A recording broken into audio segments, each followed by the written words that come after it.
Hay una madera que desafila la cadena de una motosierra con un solo corte. Los postes de cerca hechos con ella han permanecido en tierra desnuda durante más de un siglo. Sin tratamiento, sin conservantes, sin recubrimiento. Arde más caliente que cualquier árbol de América del Norte, acercándose a la densidad energética del carbón. Naciones indígenas intercambiaban un solo arco tallado con esta madera por un caballo. Y para 1869-60, 000 millas de cerca viva construida con este árbol bordeaban el medio oeste estadounidense. Luego llegó la industria del acero. Lo arrancaron, aprobaron leyes que exigían su eliminación y te vendieron algo peor. Así fue como la madera más indestructible del continente fue borrada, y por qué se negó a permanecer muerta. El archivo se abre en marzo de 1804 en la ciudad de St. Louis, al borde de la mayor adquisición territorial de la historia de Estados Unidos. Un joven oficial llamado Meriwether Lewis se está preparando para partir en la expedición que definirá su vida. Pero antes de lanzarse hacia lo desconocido, hace algo peculiar. Envuelve un paquete de esquejes y semillas en tela húmeda, dirige un paquete al presidente de los Estados Unidos y lo envía hacia el este. Los especímenes provienen del jardín de Pierre Chouteau, un comerciante francés de pieles que ha vivido entre la nación Osage durante años. Chouteau los obtuvo de un hombre Osage que le dijo que los árboles crecían aproximadamente 300 millas al oeste, en las tierras bajas del Valle del Río Rojo. En su carta a Thomas Jefferson Lewis explica su importancia. El pueblo de la nación Osage, escribe, estima tanto la madera de este árbol para hacer sus arcos, que viajan muchos cientos de millas en su búsqueda. Jefferson planta los esquejes en Monticello. La mayoría no sobrevive, pero la información sí. Los franceses ya le habían dado a este árbol un nombre. Lo llamaban Bois d'Arc, madera del arco. Los colonos estadounidenses deformarían la pronunciación hasta convertirla en algo más simple, Bodarc. Más tarde los científicos la clasificarían como Maclura pomifera. Pero tú la conoces por otro nombre. Conoces el fruto. Lo has visto al borde de los caminos y en las zanjas desde Texas hasta los grandes lagos cada otoño. Una esfera verde brillante del tamaño de una pelota de softball, cubierta de bultos y surcos como la superficie de un cerebro. Puede que la hayas oído llamar Hedge Apple Horse Apple o Monkey Brain. Esto es Osage Orange. Y el fruto que los niños se lanzan unos a otros en octubre proviene de la madera más indestructible del continente norteamericano. Su área nativa era extraordinariamente pequeña, una franja de no más de 300 millas de ancho que abarcaba partes del este de Texas, el sureste de Oklahoma y el suroeste de Arkansas. Una de las distribuciones más restringidas de cualquier árbol importante del continente. Y sin embargo su madera se comerciaba a lo largo de redes indígenas que se extendían por las grandes llanuras. Un árbol confinado a una estrecha franja de tierras bajas ribereñas se convirtió a través del deseo humano en uno de los materiales más buscados de la América precontacto. No era un recurso marginal, era infraestructura estratégica. Y las personas que mejor entendían esto eran aquellas cuyo nombre quedó unido permanentemente al árbol. La nación Osage, los Wasase, controlaba territorio en lo que hoy son Missouri, Arkansas, Kansas y Oklahoma. Y dentro de ese territorio estaban las arboledas que todo fabricante de arcos de las grandes llanuras necesitaba. Osage Orange era la principal madera para arcos del centro del continente. Ninguna otra especie nativa igualaba su combinación de cualidades. La madera es a la vez flexible y densa, capaz de doblarse bajo tensión sin tomar una deformación permanente, y luego volver de golpe con suficiente energía almacenada como para lanzar una flecha limpiamente a través de la caja torácica de un bisonte. Una estaca de Osage Orange, correctamente curada, moldeada y equilibrada durante semanas de trabajo cuidadoso, producía un arco rival de los arcos largos ingleses de tejo, que habían decidido las batallas de Agincourt y Crécy. Solo que esta madera crecía en América del Norte, y las personas que manejaban sus arboledas entendían su valor con absoluta precisión. La economía del intercambio cuenta la historia. Un solo arco terminado de Osage Orange valía un caballo y una manta en el comercio de las llanuras. Considera lo que eso significa. En una cultura donde los caballos representaban riqueza, movilidad y poder militar, un solo arco tallado de un solo árbol alcanzaba el precio de un animal vivo. Tribus cuyo territorio estaba a cientos de millas del área nativa comerciaban extensamente para obtener estacas en bruto. Los comanches usaban arcos de Osage Orange. También lo hacían naciones desde los bosques de Ohio hasta las estribaciones de las Rocosas. Más allá de los arcos, la madera servía para todo propósito que exigiera resistencia al impacto y al desgaste. Garrotes de guerra, mangos de herramientas, soportes de chozas. La densidad que la hacía letal en un arco la hacía casi indestructible como material estructural. Y los Osage reconocían algo más. El fruto, aunque no era un alimento importante para los humanos, contenía compuestos que repelían insectos. Entendían este árbol como un sistema completo, no simplemente como una fuente de madera. Pero la comprensión más profunda era estratégica. Los Osage no solo cosechaban esta madera, controlaban el acceso a ella. El control de las arboledas era un elemento del poder tribal y de la ventaja comercial.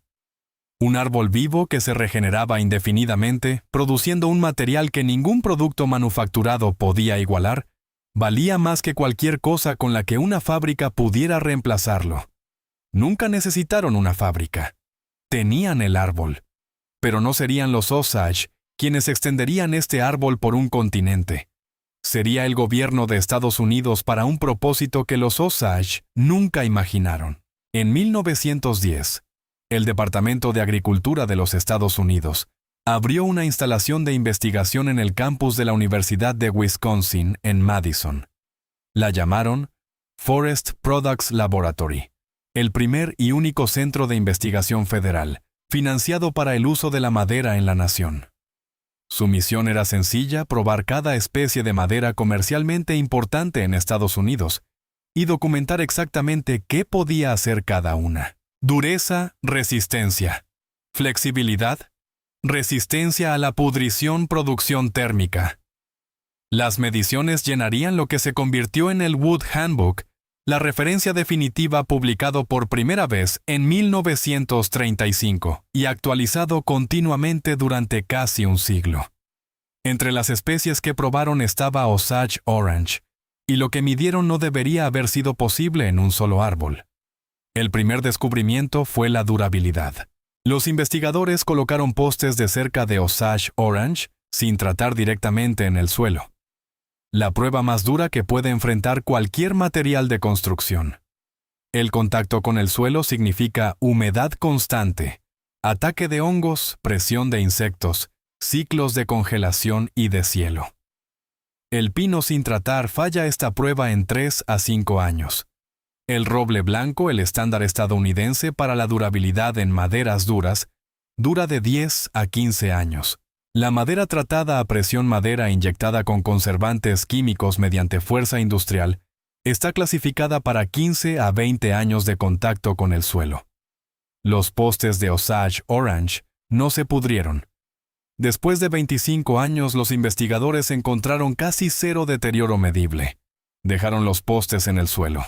Después de 50 años, seguían en pie. Observaciones de campo en todas las grandes llanuras han documentado desde entonces postes esquineros de Osage Orange que duran 75-90 años e informes increíbles del suroeste de Iowa, de más de 100 años en tierra desnuda. Sin tratamiento, sin conservantes, sin recubrimiento, solo la madera. El segundo descubrimiento fue la dureza. La prueba Janka mide cuánta fuerza se requiere para incrustar una bola de acero hasta la mitad en una pieza de madera. El roble blanco registra aproximadamente 360 libras de fuerza. El nogal americano, la madera dura común más resistente de Estados Unidos, alcanza 1,820 libras de fuerza. Cuando el laboratorio probó Osage Orange, la cifra volvió en aproximadamente 2,620 libras de fuerza. No era un poco más dura. Era una categoría de material completamente distinta. La madera es 2,5 veces más dura que el roble blanco. Durante mucho tiempo, leñadores y aserradores han informado que Osage Orange desafila las cadenas de motosierra más rápido que cualquier especie doméstica.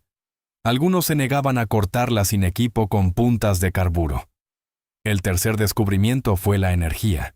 Cuando los investigadores midieron la producción térmica de todas las especies importantes de leña de Estados Unidos, Osage Orange produjo aproximadamente 32,9 millones de BTU por cuerda, la cifra más alta de cualquier madera norteamericana. El roble rojo, una leña estándar, produce alrededor de 24 millones. La diferencia no es marginal. Los viejos del Medio Oeste advertían que Osage Orange podía agrietar una estufa de hierro fundido. Su densidad energética se acerca a la del carbón antracita. Una sola especie que crece silvestre, no requiere riego ni fertilización ni pesticidas. Produce madera que supera a la madera tratada por un factor de 5, arde más caliente que cualquier árbol del continente. Y destruye herramientas de corte diseñadas para madera. Si este material hubiera sido sintetizado en un laboratorio, se le llamaría un gran avance. Un material así de extraordinario no desaparece silenciosamente de una civilización. Tiene que ser empujado fuera. Y eso es exactamente lo que ocurrió. Antes del borrado vino la manía. En 1847, un profesor formado en Yale, llamado Jonathan Baldwin Turner, dejó su puesto docente en Illinois College, en Jacksonville, Illinois, y dirigió su atención a un problema que estaba frenando el asentamiento de la pradera estadounidense. No había cercas. Las praderas sin árboles no ofrecían madera para postes rajados. Sin cercas, los colonos no podían contener el ganado, proteger los cultivos, ni establecer límites legales. La Homestead Act de 1862 exigiría a los colonos cercar sus tierras. ¿Pero con qué Turner tenía la respuesta? Había estado experimentando con Osage Orange desde finales de la década de 1830, importando semillas desde Texas, desarrollando técnicas de plantación e incluso patentando una máquina para preparar el suelo y sembrar plántulas de seto. Sus especificaciones eran simples. Una sola fila de árboles de Osage Orange, plantados a un pie de distancia, produciría en 3 o 4 años una barrera a la altura de un caballo, fuerte como un toro y cerrada como para un cerdo. Solo las espinas bastaban para detener al ganado. Las ramas entrelazadas creaban un muro que ningún animal podía atravesar. La promoción de Turner desató lo que un periódico llamó hedge mania. En la década de 1860, el precio de la semilla de Osage Orange se disparó hasta $50 por bushel. En un solo año, 18,000 bushels de semilla fueron enviados al noroeste, suficientes, según informes de la época, para plantar 100,000 millas de seto. Para 1869, se estima que 60,000 millas de seto de Osage Orange habían sido plantadas en el Medio Oeste y el Sur. Michael Ferber, investigador de Clemson University, que publicó la historia cultural definitiva del árbol en 2014, concluyó que algunos consideran a Osage Orange tan importante para el asentamiento del Medio Oeste como el ferrocarril, el arado de acero y el molino de viento. Y entonces la industria fue por él. En 1874, un agricultor llamado Joseph Glidden presentó una patente en DeKalb, Illinois, para un nuevo producto, el alambre de púas moderno. En menos de una década, fabricantes como Washburn y Moen, más tarde absorbidos por United States Steel, comercializaban cercas de alambre agresivamente a ferrocarriles y ganaderos. El argumento era simple. El alambre de púas era más barato de instalar. Era más ligero de transportar. Un corresponsal de DeKalb escribió en 1875 que suficiente material para cercar 160 acres podía transportarse en un carruaje común, y 2 hombres podían instalarlo en 2 días. Lo que siguió no fue una transición natural de mercado. Fue un borrado institucional. Gobiernos estatales y de condado en todo el Medio Oeste comenzaron a aprobar leyes sobre setos en las décadas de 1880 y 1890, exigiendo a los agricultores podar o eliminar sus setos de Osage Orange. La justificación cambiaba según el público. Riesgo de incendio, obstáculos para la expansión de caminos refugio para alimañas. Las compañías ferroviarias que al principio habían plantado Osage Orange para traviesas y cortavientos, cambiaron de rumbo y promovieron infraestructura de acero. Las publicaciones de extensión del USDA que antes clasificaban Osage Orange como una planta valiosa para setos, la reclasificaron silenciosamente como especie molesta. A comienzos del siglo XX, la misma institución que había ayudado a extender el árbol, ahora recomendaba su eliminación. A mediados del siglo XX, la industria química se unió a la campaña. Herbicidas para matorrales incluidos 2,4-D y triclopir se desplegaron contra los setos supervivientes durante programas de limpieza de cercas, promovidos por servicios de extensión. El argumento era simple. Los setos desperdiciaban tierra agrícola productiva. La lógica económica nunca fue complicada. El mercado de cercas en Estados Unidos hoy supera los $10,000 millones al año. Postes T, alambre de púas, malla tejida, paneles de vinilo y compuestos. Cada producto de ese mercado requiere fabricación, minería, transporte y reemplazo cada 15 a 30 años. Un seto vivo de Osage Orange no requiere ninguno de esos insumos y dura indefinidamente. Un poste muerto de Osage Orange colocado en tierra desnuda dura de 50 a 100 años. No se puede construir una industria de ingresos recurrentes sobre un material que nunca necesita reemplazo. No se puede vender un producto de fábrica para competir con un árbol que crece gratis. Te vendieron alambre de púas y te dijeron que la cerca viva era anticuada. Aprobaron leyes que exigían arrancar el seto que había cercado tu tierra gratis. Publicaron boletines de extensión reclasificando la madera más duradera del continente como una especie molesta. Construyeron una industria de cercas de $0 millones sobre productos que se oxidan, se pudren y requieren reemplazo mientras el árbol que hacía innecesario todo eso seguía allí en la línea de cerca esperando ser cortado. $10,000 millones. En el condado de Osage, Kansas, llamado como el árbol por la nación que primero lo valoró, un hombre llamado Hank Will carga una motosierra y una jarra de agua en la parte trasera de una camioneta International Harvester de 1964 y conduce en marcha baja hasta el fondo de una hondonada empinada en su granja. Los setos siguen aquí. Los árboles que sus antepasados plantaron hace más de un siglo han pasado de ser cerca a ser madera. Will corta postes de ellos de la misma forma en que los agricultores de Kansas lo han hecho durante generaciones. Selecciona troncos rectos, los tala, los descorteza y los deja secar. Un buen poste de línea de Osage Orange se vende por $9 a $12. Un poste esquinero alcanza de 18 a 20, pero Will no los está vendiendo. Los está usando. Postes gruesos de madera comprados en el aserradero cuestan de 8 a $20 cada uno. Los postes T de servicio medio cuestan unos $4.50 en oferta. Los postes de seto sin tratar, señala él, duran en su parte de Kansas aproximadamente tanto como el acero cerca de 30 años en el suelo, y muchos duran mucho más. Generaciones. Y no está solo. En todo el suroeste de Iowa, el director escolar retirado Don McKinley documentó postes esquineros colocados hace 75 a 100 años que todavía seguían en pie en las granjas donde creció. En Homestead National Historical Park, en el sureste de Nebraska, el Servicio de Parques Nacionales mantiene y rehabilita el seto original de Osage Orange, plantado por el colono Daniel Freeman alrededor de 1875. Ha sobrevivido mucho más de un siglo. Está inscrito en el National Register of Historic Places. Las personas que conservaron este conocimiento, que siguieron cortando postes del mismo seto que sus bisabuelos plantaron, que siguieron quemando Osage Orange en sus estufas cuando la ferretería vendía alternativas basadas en petróleo, fueron descartadas como reliquias. El árbol del que dependían fue clasificado como indeseable. Los agentes de extensión les dijeron que lo eliminaran. Reliquias. Y luego, el mundo cambió. La madera tratada a presión, la respuesta de la industria química a la pudrición, quedó bajo escrutinio. La madera tratada con CC a impregnada con arseniato de cobre cromatado Fue eliminada gradualmente del uso residencial en 2004 por preocupaciones sobre el arsénico. Su reemplazo, ACQ, plantea preguntas sobre la lixiviación del cobre. Los precios del acero fluctúan con las cadenas globales de suministro.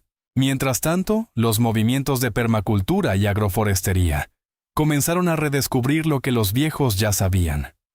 Mark Shepard, fundador de New Forest Farm en Beulah, Wisconsin, promueve Osage Orange como infraestructura permanente de cercado sin insumos dentro de sistemas silvopastoriles.